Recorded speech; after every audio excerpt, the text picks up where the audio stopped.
సంపాదించిన మనీని హ్యాపీ మనీగా మార్చుకోవాలనుకుంటే విజువలైజేషన్ 2.0కి జాయిన్ అవ్వండి. అంటే గైనకాలజిస్ట్ డాక్టర్ కాబట్టి రకరకాల కేసెస్ చూసింటారు శిల్పా గారు. పేషెంట్ మీ దగ్గరకు వచ్చినప్పుడు ఒక బిడ్డగా మీరు ట్రీట్ చేయాలి. మీరు తల్లులే, ఇది నాకు చాలా హ్యాపీ ఇచ్చింది ఈ కేస్ అన్నది ఏముంటుంది? మీకు అన్ని హ్యాపీ మూమెంట్సే ఉంటాయి. బై డిఫాల్ట్ గైనకాలజీలో అవుట్కమ్ అనేది గుడ్డే ఉండాలి. ఒక న్యూరో సర్జరీ అంటే బ్రెయిన్ సర్జరీనో హార్ట్ సర్జరీనో ఒకవేళ ఫెయిల్ అయింది, లేకపోతే ఇంత రిస్క్ ఉంది ఫెయిల్ అవటానికి, లేకపోతే పేషెంట్ డెత్ అవటానికి హై రిస్క్ కేసెస్ ఉంటాయి. బట్ గైనిక్లో outcome has to be good. ఎందుకు? ఏదో డెలివరీకి వస్తారు, లేకపోతే యూట్రస్ రిమూవల్ సర్జరీస్కో, ఓవేరియన్ సిస్ట్ రిమూవల్ సర్జరీస్కో ఇలాంటి వాటికి వస్తుంటారు. సో అవుట్కమ్ అన్నది ఎప్పుడు కూడా బాగా it has to be good. So ఒక ప్రతి కేసులోనూ చాలా సాటిస్ఫాక్షన్ ఉంటుంది. ఎందుకంటే మీరు అనుకోవచ్చు డెలివరీస్ కాకుండా ఇంకేమన్నా క్రిటికల్గా హ్యాండిల్ చేశారని. మీరు అలా అనుకుంటున్నారు కదా, కానీ ఒక లేడీకి చైల్డ్ బర్త్ అన్నది ఎన్నిసార్లు వస్తుంది? వన్స్ ఆర్ ట్వైస్ కదా. సో ప్రతి ప్రెగ్నెన్సీ ప్రెషియస్, ప్రతి లైఫ్ ప్రెషియస్. సో ఏ కేసు హ్యాండిల్ చేసినప్పుడు కూడా ఆ బేబీ డెలివరీ వాళ్ళకి ఇస్తున్నప్పుడు వాళ్ళకి ఎంత ఆనందం ఉంటుందో నాకు కూడా అంతే ఆనందం ఉంటుంది. బట్ స్పెసిఫిక్గా మీరు అడుగుతున్నారు కాబట్టి చెప్పాలి అంటే, ఎక్కువ అన్మ్యారీడ్ పిల్లలు అబార్షన్స్కి వస్తూ ఉంటారు కదా, వాళ్ళు చాలా భయపడిపోతూ ఉంటారు. అంటే ఇమాజిన్ ఒక అమ్మాయి ప్రెగ్నెంట్ అయిందంటే అది అమ్మాయి ఒక్కదాని తప్పు కాదు కదా. కరెక్ట్. మరి ఎవరైనా అబ్బాయి గురించి మాట్లాడతారా? నువ్వేం చేస్తున్నావు, నీకు పీరియడ్ రాకపోతే టెస్ట్ చేసుకోవాలి కదా, ఆ మాత్రం తెలీదా అని అనేస్తారు ఈజీగా కదా. పేరెంట్స్కి చెప్పుకోలేదు, సపోర్ట్ చేసే ఫ్రెండ్స్ ఉండకపోవచ్చు, అది చేసిన మనిషి కనపడ్డు ఆ టైంలో, నువ్వే ప్రపంచం అంటాడు, ఆ మనిషి కనపడ్డు, ఎక్కడికి వెళ్తుంది అమ్మాయి? అలాంటి మనిషి వచ్చినప్పుడు నేను కూడా అదే అంటే ఏమైపోతుంది అమ్మాయి? సో ఇలాగ ఒక అమ్మాయి వస్తే నేను ఏమీ జడ్జ్ చేయలేదు, అమ్మాయిని ట్రీట్ చేశాను, పంపించేశాను. వెళ్ళిపోయేటప్పుడు కాళ్ళు పట్టేసుకుంది ఓపీలో. మరి అంతే కదా, అంత ఎమోషనల్ అయిపోయింది. Is it a big thing? No, it's just an abortion. But is it a big thing for the lady? Yes it was కదా. సో అలాంటి సిచ్యుయేషన్స్ని హ్యాండిల్ చేసినప్పుడు బాగా అనిపిస్తుంది. అంటే ఇప్పుడు నేను అడుగుతున్నా, ఒక పెళ్లి కాని అమ్మాయి మీ దగ్గరికి అంటే ఏ మంత్లో మీ దగ్గరకు వస్తారు? చాలా రకాలు చూస్తాము. 7th మంత్లో కూడా వస్తారు. 7th మంత్ 8th మంత్లో వచ్చిన వాళ్ళు కూడా అంటే ఉన్నారు. వాళ్ళకు తెలియదు అంతవరకు, అది ఎలా తెలియకుండా ఐడెంటిఫై చేయకుండా, అంటే అదంత ఈజీ. ఇప్పుడు 1 మంత్ డేట్ రాలేదు అన్నప్పుడే అంటే పీసీఓడి ప్రాబ్లం అది ఉంటుంది కదా కొంతమందికి, వాళ్ళకి ఇర్రెగ్యులర్ సైకిల్స్ వస్తాయి. వాళ్ళకి 3 monthsకో 4 monthsకో పీరియడ్ రావటం అన్నది వాళ్ళకి నార్మల్ ప్యాటర్న్. అలా అనుకుని వాళ్ళు రారు. కొంతమంది ఏమనుకుంటారు, బేసిక్గా అంత నోటీస్ చేసుకోరు బాడీలో ఏ చేంజెస్. పొట్ట ఏమైనా పెరుగుతూ ఉంటే యాసిడిటీ ఉందని, గ్యాస్ ఉందని, లేకపోతే తింటున్నాను కదా లావ్ అయిపోయానని ఇలా అనుకునే వాళ్ళు కూడా ఉంటారు. మూడో కేటగిరీ, కాండమ్ ఏదో వాడేసి అబ్బా నేను ప్రొటెక్షన్ వాడేసాను, నాకు అసలు ప్రెగ్నెన్సీయే రాదు అనుకునే వాళ్ళు కూడా ఉంటారు. అంటే కాండమ్ వాడినా కూడా ప్రెగ్నెంట్ అయ్యే ఛాన్స్ ఉంది. చాలా 14 to 15% ఫెయిల్యూర్ రేట్ ఉంటుంది కాండమ్కి. ఇదంతా కొంత అవేర్నెస్ లేకపోవటం వల్ల. అండ్ చదువుకునే వాళ్ళు కూడా వస్తారు. ఈవెన్ నర్సెస్ కూడా కొంతమంది 5th month 6th month detect అయ్యి వస్తారు. నర్సెస్ కూడా ఇట్స్ జస్ట్ బ్యాడ్ లక్. అంటే ఒకటి అవేర్నెస్ లేకపోవటం, అండ్ సెక్స్ ఎడ్యుకేషన్ కూడా లేదు కదా, అంత ప్రివలెన్స్ లేదు కదా మన దగ్గర. ఇంట్లో వాళ్ళు మాట్లాడరు, వీళ్ళేమో డాక్టర్ దగ్గరికి వెళ్ళి ఏదైనా తెలుసుకుందామని అనుకోరు. ఆ అబ్బాయికి నాలెడ్జ్ ఉండదు, అమ్మాయికి నాలెడ్జ్ ఉండదు. కాకపోతే అన్ఫార్చునేట్లీ సఫర్ అయ్యేది అమ్మాయే కదా.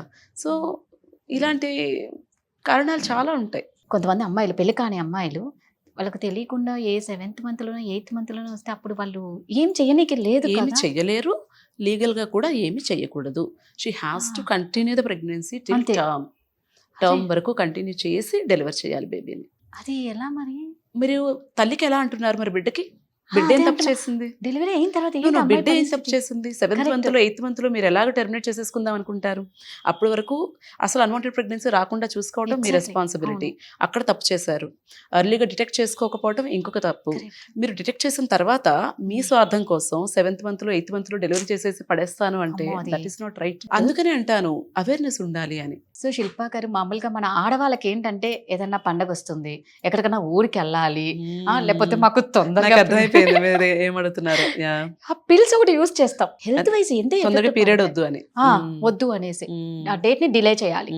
మనకి ఇష్టం వచ్చినప్పుడు డేట్ రావాలి, దాని ఇష్టం వచ్చినప్పుడు మనం ఉండొద్దు. సో అలాంటప్పుడు ఎలాంటి ప్రాబ్లమ్స్ ఫేస్ చేస్తారు అమ్మాయిలు? పీరియడ్ అన్నది కూడా నార్మలే కదా. Why should you use pills to postpone the period? కదా. Hmm. ఇంక గుడికి వెళ్ళకూడదు అంటారు. నాకైతే అది నమ్మకం లేదు. నేను ఈ రోజు వరకు నేను కానీ మా ఇంట్లో వాళ్ళు కానీ ఒక్క రోజు కూడా పీరియడ్ పోస్ట్‌పోన్‌మెంట్ పిల్ వేసుకోలేదు. హ్మ్. నేను పేషెంట్స్ కూడా అదే చెప్తాను, వద్దు అని చెప్తాను. అయినా కూడా వినకుండా కొంతమంది అయితే వాళ్ళ హ్యాండ్ బ్యాగ్‌లో పెట్టుకొని తిరుగుతూ ఉంటారు. ఏ అవసరం వచ్చినా మింగేస్తూ ఉంటారు. అవును. ఇది యాక్చువల్లీ దీని గురించి చెప్పండి. నేను ఒక స్కూల్ హెల్త్ ప్రోగ్రామ్స్ చేస్తూ ఉంటాను. ఆ స్కూల్ హెల్త్ ప్రోగ్రామ్‌కి వెళ్ళినప్పుడు ఒక 8th క్లాస్ అమ్మాయి అడిగింది నన్ను, మేడం పీరియడ్ పోస్ట్‌పోన్‌మెంట్‌కి పిల్స్ వేసుకుంటారు కదా! అది వేసుకోవచ్చా అని. అసలు 8th క్లాస్ అమ్మాయికి అది ఎలా తెలిసిందన్నది నాకు అర్థం కాలేదు. అంటే ఇంట్లో అంత ఎక్కువగా ఇంట్లో వాళ్ళంతా దాన్ని Yes. అబ్యూస్ చేస్తున్నారు. Hmm. సో ఈ పీరియడ్ పోస్ట్‌పోన్‌మెంట్ అన్న రీజన్ కోసం ఆ పిల్‌ని డిజైన్ చేయలేదు. We all practice evidence based medicine. అంటే ఒక టాబ్లెట్ ఇవ్వాలి అంటే అది ఎందుకు ఇవ్వాలి, Yes. దానికి ఈ కండిషన్స్కి ఈ టాబ్లెట్ ప్రిస్క్రైబ్ చేయాలని ఉంటుంది. ఎక్కడ కూడా మెడికల్ సైన్స్లో పీరియడ్ పోస్ట్పోన్ చేసుకోవడానికి ఈ టాబ్లెట్స్ వాడుకోండి అని ఉండదు. ఇండియాలో మన కల్చర్ వైజ్ కొంతమంది అడుగుతూ ఉంటారు, బట్ దీన్ని అదే పనిగా అబ్యూస్ చేయకూడదు. ఒక్కొక్కసారి ఒక లేడీని చూశాను నేను, తనకి రావడమే చాలా సివియర్ పెయిన్తో వచ్చారు. చూస్తే ఐ థింక్ ఒక 1 లీటరో 1.5 లీటర్స్ బ్లడ్ ట్యూబ్లో ప్రెగ్నెన్సీ వచ్చేసి అది పగిలిపోయి అక్యుములేట్ అయిపోయింది.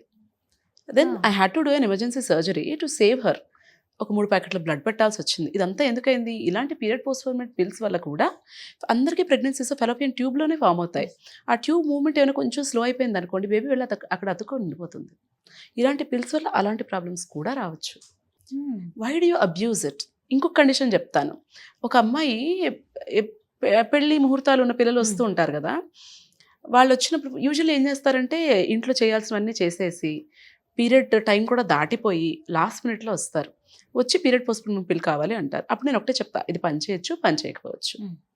అలానే ఎక్కువ డోసెస్ వేసుకోవటము అది కూడా మంచిది కాదు కదా. ఒక అమ్మాయికి ఇలాగే పెళ్లి రేపు అన్నవరంలో ఉందనగా పాపం అమ్మాయికి ముందు రోజు పీరియడ్ వచ్చేసింది. నేను పిల్ పెట్టిన అమ్మాయికే. Okay. రావచ్చు, రాకుండా ఆపలేం కదా. If you come late are if the dose is not adequate, అది రావచ్చు. బికాస్ దట్ పిల్ is not design to do that. Yes.